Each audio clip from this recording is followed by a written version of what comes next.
His Excellency Uhuru Kenyatta, the fourth President of the Republic of Kenya.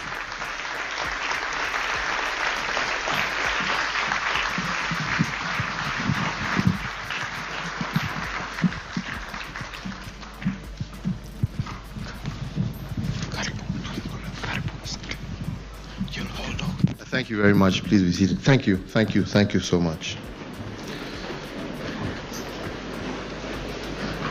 My dear sister Angie, the girls and the entire Ireri family, friends, colleagues,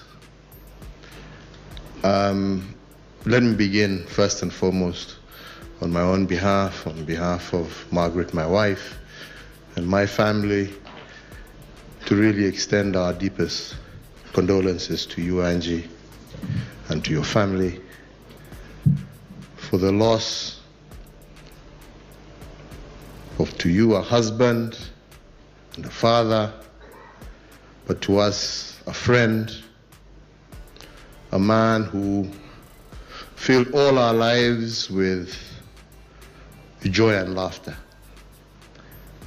I did not repeat what everybody else has said here, that Frank, despite his integrity, commitment, conscientiousness to his work, his determination to succeed, was also a man full of laughter and joy, a man who made every occasion a joyous one.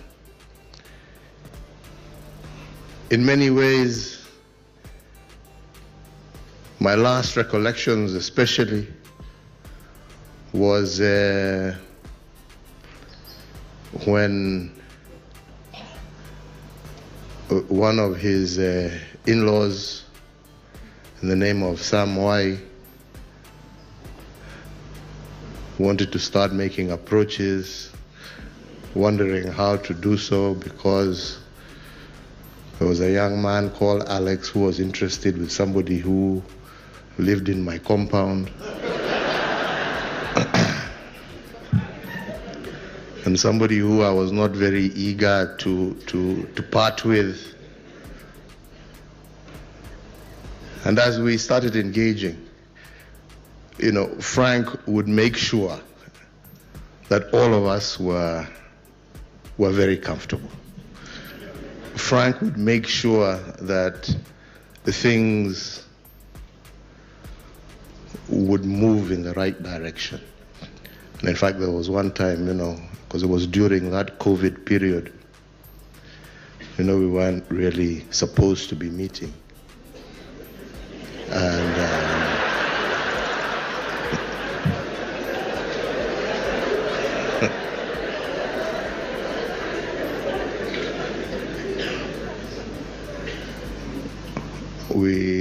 we were sort of, I don't think, anyway, we were left to sort of sort out the situation, and Frank was wondering, now we're here at State House, it looks like you are fine, but you know, some of us have got to get across town.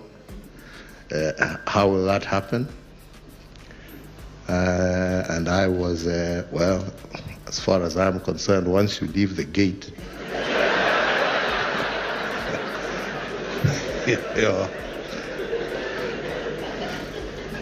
you're in your own territory, because I remember another friend of mine who we lost, who also tried one time to utilize our friendship. And I'm so glad that even Frank, you've told us he didn't like those issues of, you don't mix work with other things. Because, you know, I reminded Frank, you know, I had a friend of mine by the name of Kasidai Wayaki, who one day was caught by police having overindulged in his uji and tea. And as he was nabbed by one of those breathalyzer fellows along the road, he had the nerve to call me. And in his state of mind, reminding fellow, you know who I know. Well, he's giving the phone over. So I just sort of like pretended that, hello, I can't hear you, and kind of switched off the phone. Why do I say that? I say that because I recited the story to Frank on that day, and I told him, well, please let us know when everybody's home, and I really hope that you make it in one piece. And sure enough, he did call, but after that they were not so willing to come back to visit me until that period was over. But like I said, he was a man who filled every occasion with joy. And the way he guided us through all those family functions and everything was with compassion, care, but also making sure that all of us enjoyed ourselves. So it's a friend we have lost. It's a colleague many people have lost. It is a mentor, and it's amazing to see the number of people who we have seen and heard today who owe a lot of who they are today to the inspiration and guidance that Frank gave. As you heard, he was also a member of the Kenya Pipeline Board, and as a sense of his deep integrity, these were organizations that people thought were cash cows for themselves. Frank and his team, as you've heard, committed to wanting to see these organizations work, turn that organization into an organization that was draining government resources to an organization that every year was contributing billions into the exchequer. That's the kind of person he was. That is the kind of commitment he had to his work, to his country, to his professionalism. And this is what our great country requires if we are to succeed. A lot of what we hear today, people talking about affordable housing, a lot of these things, people don't recognize the legwork people like Frank did. And it's very unfortunate sometimes that the true heroes are the ones that are not recognized in a lot of what we see actually happening and going on today. I doubt even some of those ones who talk about it understand what they're talking about, but since it's popular to say, wacha waendelee. So mine is to say I've lost a friend, I've lost a colleague, and especially for me in, don't know whether I should say this, but these are realities of life. In the last year, and a good part of this year, whenever we met,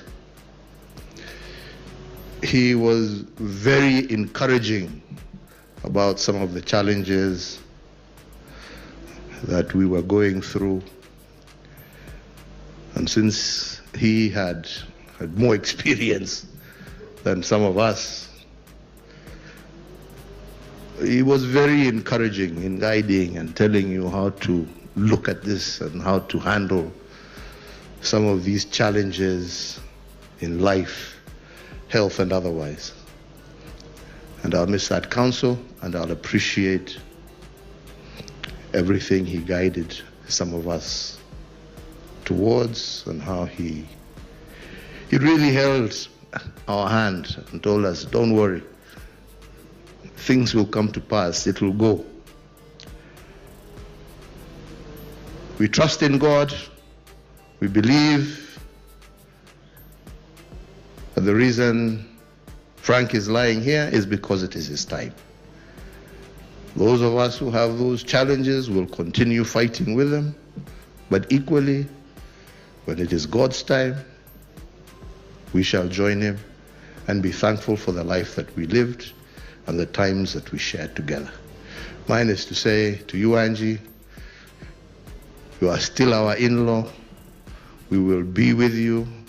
We will continue to share with you, and we look forward to continuing to hold each other's hands as we move towards our respective destinies. May God rest Frank's soul in eternal peace. Huyo ni aliyekuwa rais wa Kenya, Rais Uhuru Muigai Kenyatta, akiwa kwenye mazishi ya rafiki yake wa karibu Frank Marangu Hireri, ambaye aliweza kufariki siku kadhaa zilizopita, ambapo hapo ndio aliyekuwa rais Uhuru Muigai Kenyatta aliweza kufunguka na kusema yale ambayo anapitia, yani anaugua kansa, ambapo aliweza kuongea kwa uchungu na Wakenya wameichukulia kwa uzito kwa afya ya aliyekuwa rais. Kama unavyokumbuka, Rais Uhuru Muigai Kenyatta ni mtu ambaye amekuwa mchangamfu, yani anapendwa na Wakenya kwa ujumla, na sasa hivi wengi wanamuombea, yani kama inawezekana, kama Mungu anaweza kumponya, inaweza kuwa jambo la busara. So huyo amekuwa ni Uhuru Muigai Kenyatta. Sijui una maoni gani kuhusiana na hayo mazungumzo ama yale ambayo ameweza kufunguka kuhusiana na afya yake? Kama uko na maoni, niachie hapo kwenye comment section. Kama hujasubscribe, na kuomba uweze kusubscribe, finya notification bell, ndio wakati wote tunapata habari kama hizi unakuwa wa kwanza kuzipata. Hadi wakati mwingine, mimi nakutakia tu usiku mwema. Asante sana kwa wakati wako, na uweze kusubscribe, finya notification bell, ndio wakati wote tunapata habari kama hizi unakuwa wa kwanza kuipata. Asante sana kwa wakati wako.